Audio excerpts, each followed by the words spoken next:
विजयपुर नामक गांव में एक गरीब परिवार रहता था। उस परिवार में 3 लोग रहते थे, पति पत्नी और उनका बेटा राजू। और मोहन अपना गुजारा लकड़ियां बेचकर करता था। ओ जी, आप केवल इतनी सी लकड़ियां लाते हो और इन्हें बेचने पर बहुत कम पैसे मिलते हैं। इस प्रकार तो हम भूखे मर जाएंगे। क्या करूं सुशीला, मैं तो जंगल जाकर पूरे दिन लकड़ियां काटता हूँ, पर जंगल में लकड़ियां ही नहीं है। आप मुझे क्यों बेवकूफ बना रहे हो? ऐसा कैसे हो सकता है कि जंगल में लकड़ियां ही ना हो? जंगल में तो बहुत सारे पेड़ होते हैं, आप उन्हें काट दो। देख सुशीला, हम हरे पेड़ों को नहीं काट सकते, वो हमें शुद्ध हवा देते हैं। अगर हम हरे पेड़ों को काटेंगे तो पर्यावरण खराब हो जाएगा। आप और आपके विचार, बातें तो ऐसी कर रहे हो जैसे पर्यावरण की रक्षा आप ही कर रहे हो। आपको तो किसी स्कूल में पढ़ाने जाना चाहिए, आपकी बातों का वहाँ काम है।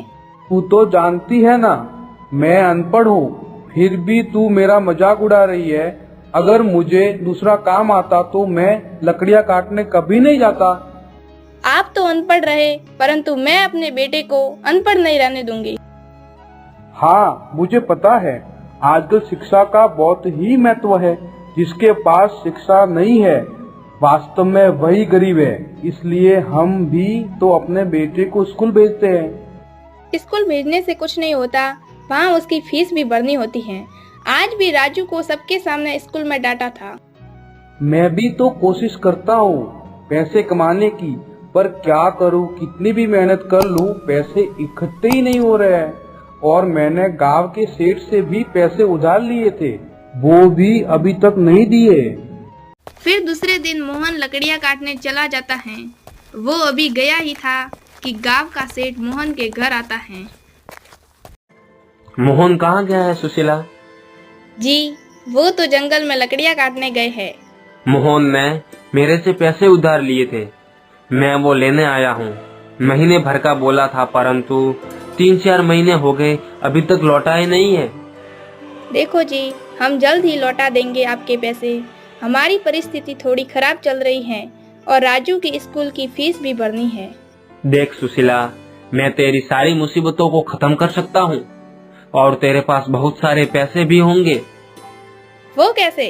तुझे इस मोहन से शादी करके कुछ नहीं मिला, अगर कुछ मिला है तो केवल गरीबी। तू अगर मेरे से विवाह कर लेती है तो तुझे मैं रानी की तरह रखूंगा, रानी की तरह। जुबान संभाल के बात करो।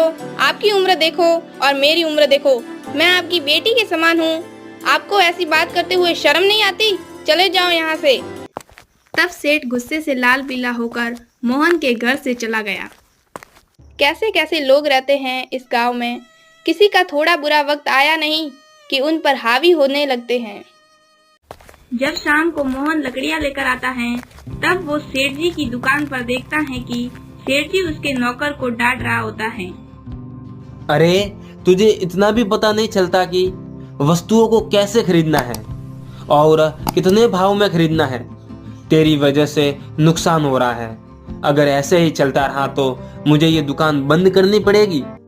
मैं क्या करूं सेठ जी, मुझे तो उन्होंने जितने रुपए बोले उतने उनको दे दिए और बैलगाड़ी में सामान भरकर ले आया। अरे सेठ जी, क्या हुआ, क्यों विकास को डांट रहे हो? अरे मोहन, अब तुझे क्या बताऊं, ये अनपढ़ ही नहीं मूर्ख भी है, इसको हिसाब किताब भी नहीं आता और अब ये वहां जाकर मोल भाव भी नहीं करता और जितने पैसे व्यापारी बोल देता है उतने दे आता है और तो और इसका हिसाब भी नहीं मिलता। ओ, तो ये बात है। अगर आपको हिसाब किताब के लिए आदमी चाहिए तो बताओ। हाँ हाँ चाहिए, क्योंकि अगर अब हिसाब किताब नहीं रखा तो बहुत नुकसान हो जाएगा। पर वो आदमी कौन है? मेरा बेटा है ना, वो बहुत अच्छे से हिसाब कर लेता है और पूरी स्कूल में फर्स्ट भी आया था। ठीक है, भेज देना, कल से उचित पगार भी दे देंगे और देखते हैं तेरा बेटा कितना होशियार है। गांव में तो बहुत बातें सुनी है, अगर कुछ फायदा हुआ तो आगे भी देखेंगे क्या करना है। दोस्तों, अगर आपको पार्ट 2 चाहिए तो कमेंट करें।